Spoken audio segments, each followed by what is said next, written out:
എല്ലാവർക്കും നമസ്കാരം.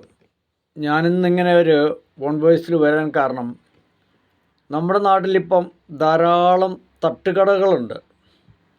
ഈ തട്ടുകടകളൊക്കെ നല്ലതാണ്, ചിലപ്പോൾ നല്ല ഭക്ഷണമൊക്കെ അവിടെ കിട്ടും.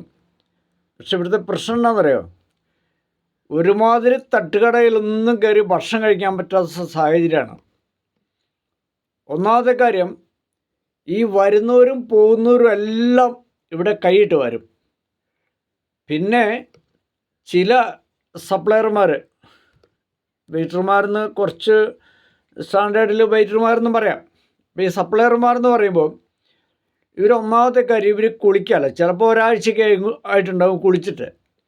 പിന്നെ ഇവർക്ക് വൃത്തിയില്ല, ഇവർക്കൊരു ശാരീരിക വൃത്തിയില്ല, ഷേവ് ചെയ്യല, ശരിക്കും പല്ല് പോലും തേച്ച് കാണില്ല.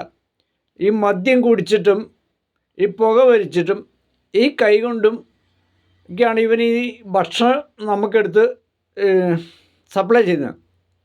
അപ്പോൾ പലപ്പോഴും ഞാൻ പല വീഡിയോയിലും പറയാറുണ്ട്, സത്യത്തിൽ അറച്ചിട്ട് കഴിക്കാൻ പറ്റില്ല. കാരണം ഇവന് ഈ കൈ കൊണ്ട് കുണ്ടിയേലൊന്ന് ചൊറിയും, അല്ലെങ്കിൽ ഇവൻ്റെ ലിംഗത്തേലൊന്ന് ചൊറിയും, അല്ലെങ്കിൽ ഇവൻ്റെ വായി കൈയിടും, അല്ലെങ്കിൽ ഈ തല ചൊറിയും. മൊത്തത്തിൽ വൃത്തി ഉണ്ടാവില്ല. അതാണ് ഈ തട്ടുകടക്കാരുടെ ഒരവസ്ഥ എന്ന് പറയുന്നത്. ഭക്ഷണം ചിലപ്പോൾ നല്ലതായിരിക്കും, കാരണം ടൗണിൽ വലിയ ഹോട്ടലിൽ കിട്ടുന്ന കാര്യം നല്ല ഭക്ഷണമായിരിക്കും ഇവർ തരുന്നത്. പക്ഷെ വൃത്തിയുടെ കാര്യത്തിൽ കുളിക്കാത്തവനും പല്ല് തേക്കാത്തവനും വസ്ത്രം മാറ്റാത്തവനൊക്കെയാണ് ഈ ഭക്ഷണം കൊണ്ട് തരുന്നത്. അത് മാത്രമല്ല, നമ്മൾ ചെന്നിരുന്ന് ഭക്ഷണം കഴിക്കാൻ കഴിഞ്ഞാൽ നമ്മുടെ പൈസ കൊടുത്ത് നമ്മൾ ഭക്ഷണം കഴിക്കാൻ ചെന്ന് ചോദിക്കും, ഇത് അവൻ്റെ ആവശ്യത്തിന് അല്ലെങ്കിൽ നമ്മുടെ ആവശ്യത്തിന് നമ്മൾ പോയി ഇരിക്കുന്ന പോലെയാണ്. നമ്മുടെ ആവശ്യം തന്നെയാണ്, പക്ഷേ ഈ ഭക്ഷണം തരേണ്ട അവൻ്റെ ഉത്തരവാദിത്തമല്ലേ, അവൻ്റെ കടമയല്ലേ. ഇതെന്തോ ആർക്കാണ്ട് വേണ്ടി. ഇന്ന് ഞങ്ങളുടെ നാട്ടിലൊക്കെ ഒരുപാട് തട്ടുകടയുണ്ട് കേട്ടോ, ഉളിക്കൽ ഗ്രാമപഞ്ചായത്തിൽ, അതുപോലെ ഇരിട്ടി മുനിസിപ്പാലിറ്റിയിൽ. പക്ഷേ നിങ്ങൾ ചിന്തിച്ച് നോക്കുക, ഈ തട്ടുകടകളിൽ കയറിയിരുന്ന് ഭക്ഷണം കഴിക്കുമ്പോൾ ഇതാണ് അവസ്ഥ.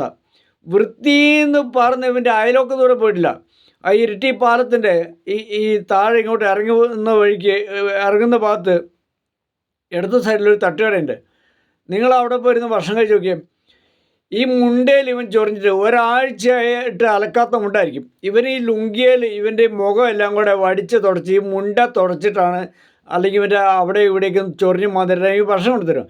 അപ്പം ഞാൻ ഇതിനു മുമ്പ് ഈ പല വീഡിയോകൾ ചെയ്തതാണ്. പക്ഷേ ഇതിനകത്തൊന്നും ഒരു കാര്യമില്ല. ഹെൽത്ത് ഇൻസ്പെക്ടർമാരുണ്ടായിട്ട് കാര്യമില്ല. അവർ ചുമ്മാ ഇങ്ങനെ പ്രകസനം കൊണ്ട് നടക്കുന്നതല്ലാണ്ട്. അപ്പോൾ സാമൂഹിക വൃത്തിയില്ല. അപ്പോൾ ഇതാണ് തട്ടുകടയുടെ അവസ്ഥ. സത്യത്തിൽ